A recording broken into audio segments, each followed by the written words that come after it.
Hello, everybody. I woke up today, the morning after Charlie Kirk's death, and the message from God to me: be humble.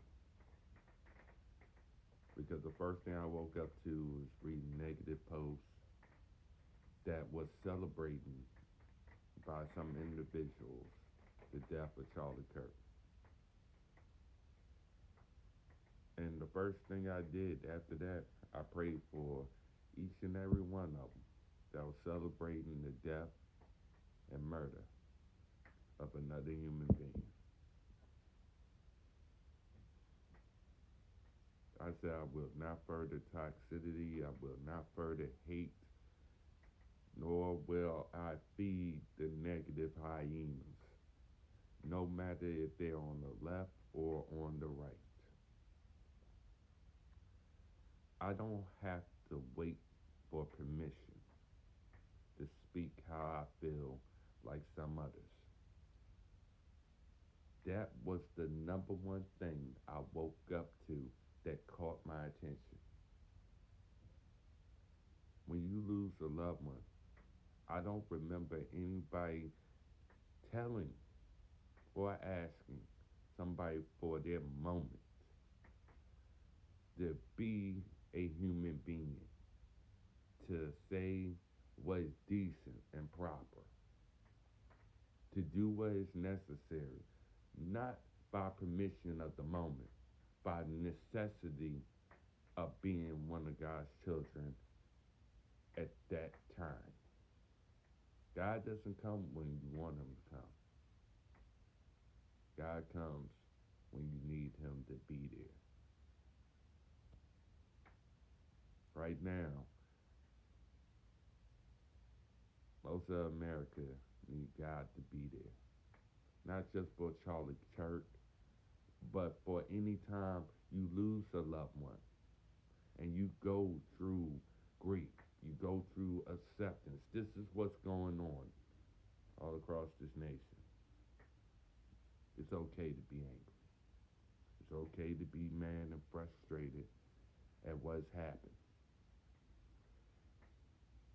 It is not okay to take less of yourself than what Charlie Kirk will want you to take from his legacy. Because anybody who speaks truth to power, whether you agree or disagree, but believes in conversation than violence. Charlie Kirk didn't pick up a gun and kill somebody. Somebody did. Whether from the left or from the right. It's black or white. Right and wrong. But to see people celebrate that wrong. Don't further the toxicity. Pray for their own peace of mind. Because people need their calm and their peace. A wife is now a widow. Children are without a father. This happens all across the country. And as decent people, we go and try to do our best to help them get over the grief and move on, knowing that their loved one is not coming back through the door. There will not be another kiss. There will not be another hug. A mother and father lost a son. A wife lost a husband. Their children lost a father. For those who send out those negative comments and posts, maybe you haven't had that experience. And be fortunate that God hasn't put it on you at this time. But there will be a time. And there will be a place where no matter how evil or hateful you are, you're going to want somebody decent that cares and gives you the words of encouragement and uplift to say that you are going to get through this. How you do it, that's not certain and that's not guaranteed. But what can be is the fact that life still goes on. The negative posts didn't bother me. You take in the energy, the negativity that you allow. Did I watch the shooting video? No. I said that's going to disturb my peace, my calm. We can't change what has happened. But what we can do, you can get worse or you can get better. I think Charlie Kirk would want everybody to get better and learn from this so we don't continue this type of response.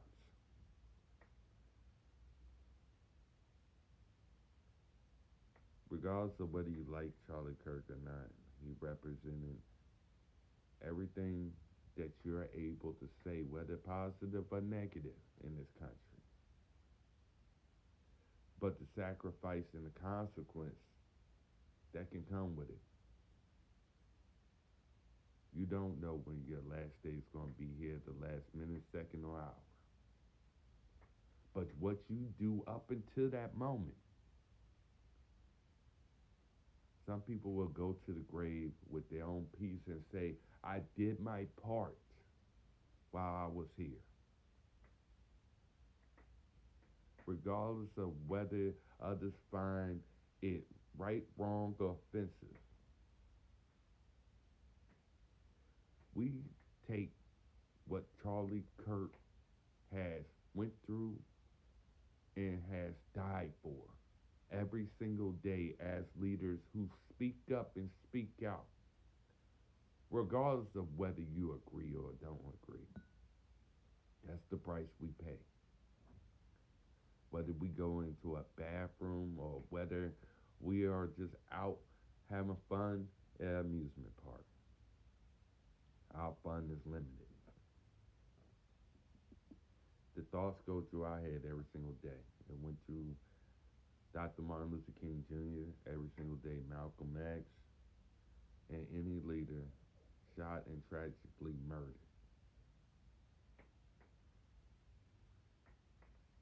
So I woke up today and be humble, be grateful.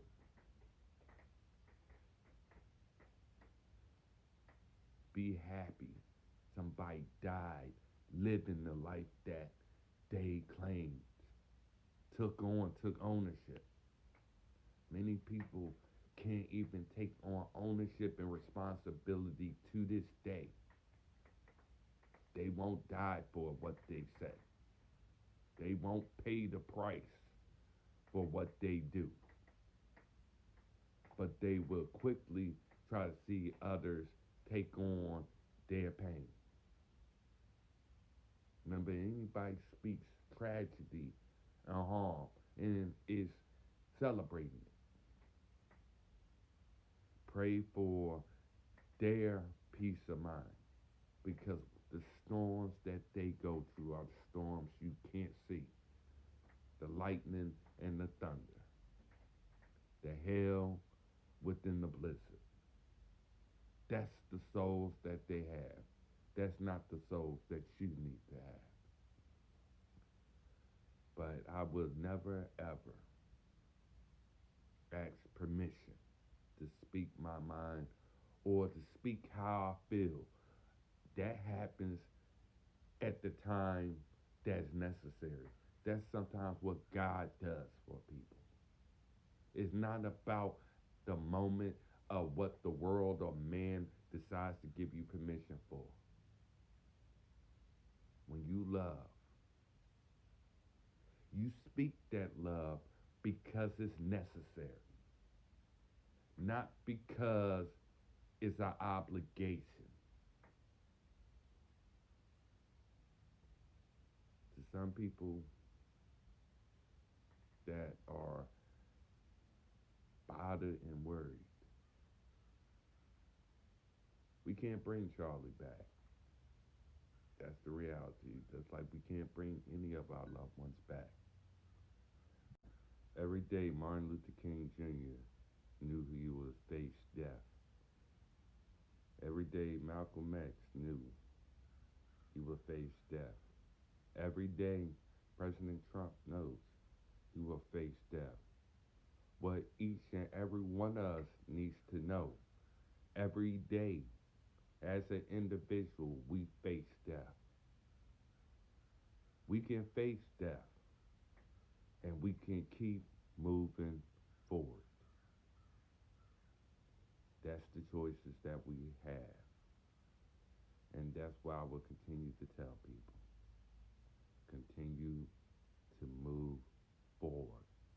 Continue a step in the direction that's necessary for you to continue to move forward. There's nothing that we can do to stop our demise. But what we can do up into that moment, we can have consciousness of self and awareness of who we are at that moment. That's the price we pay as leaders. And that's the debt that we all pay to live in this world. So you can choose to move forward and take 5 steps backwards. Or you can continue to take step after step moving forward and say, I recognize I have a voice too. I recognize I have opinion too. I recognize I shouldn't be killed for that. But sadly, we are. Our history dooms the truth teller.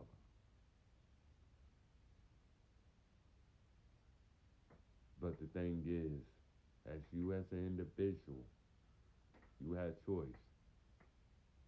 You don't have to be the one to pull that trigger.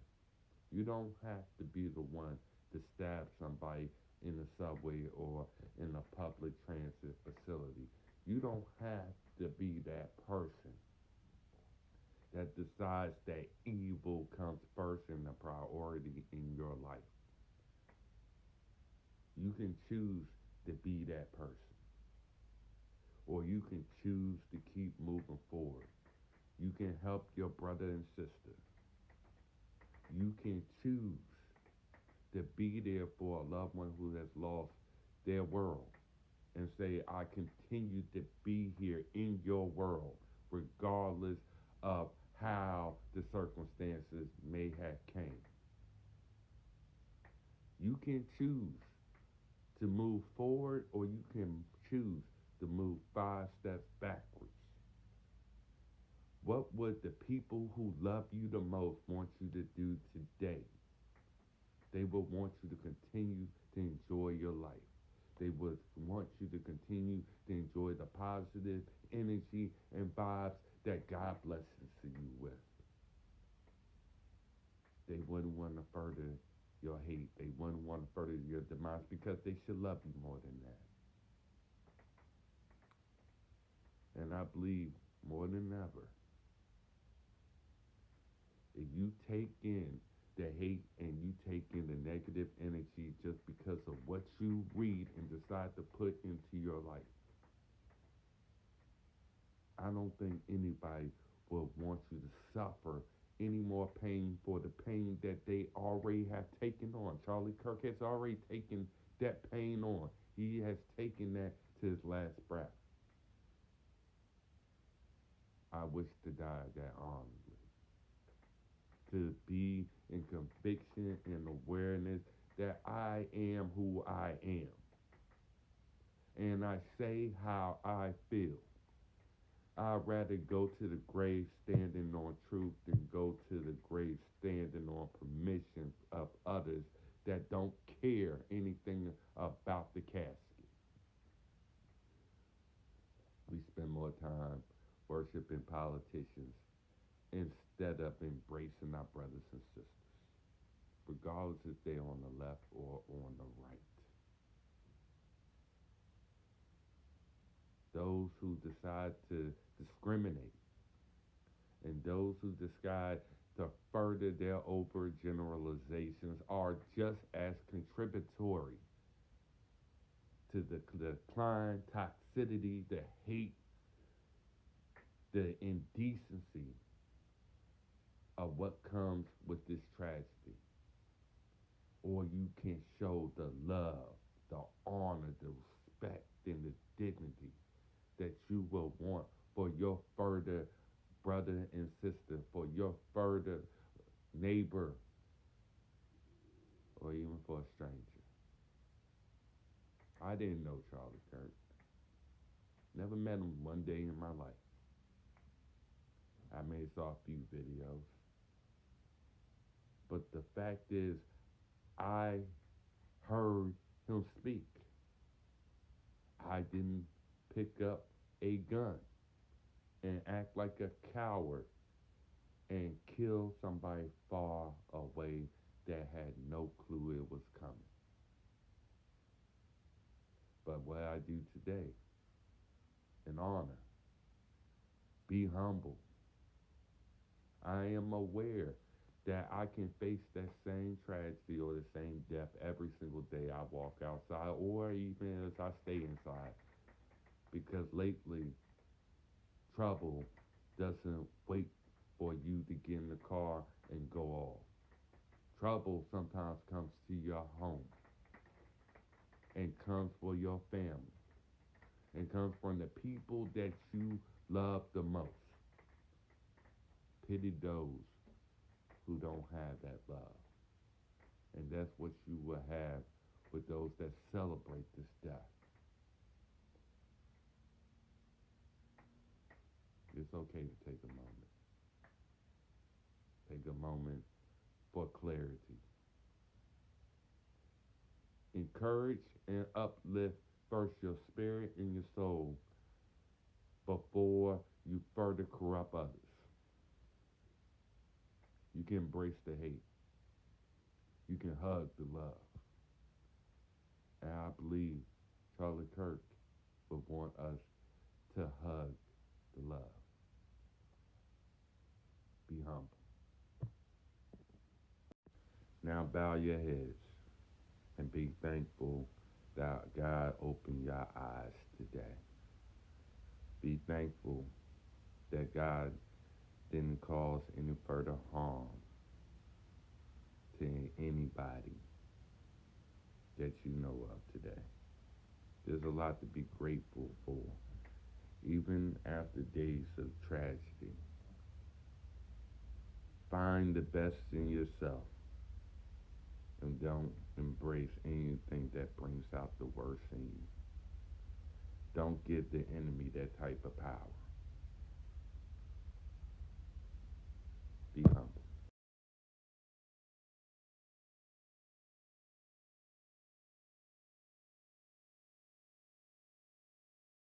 Black lives matter, white lives matter, blue lives matter.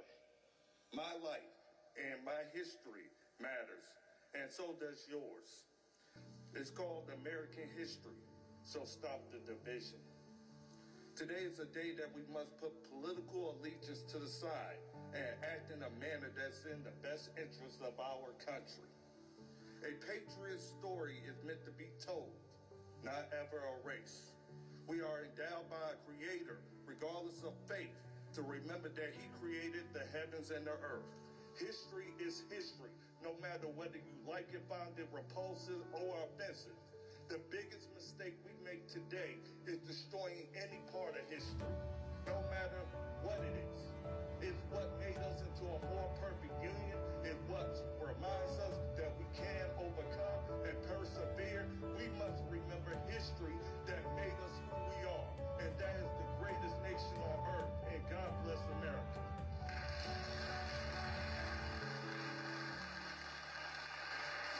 Thank you.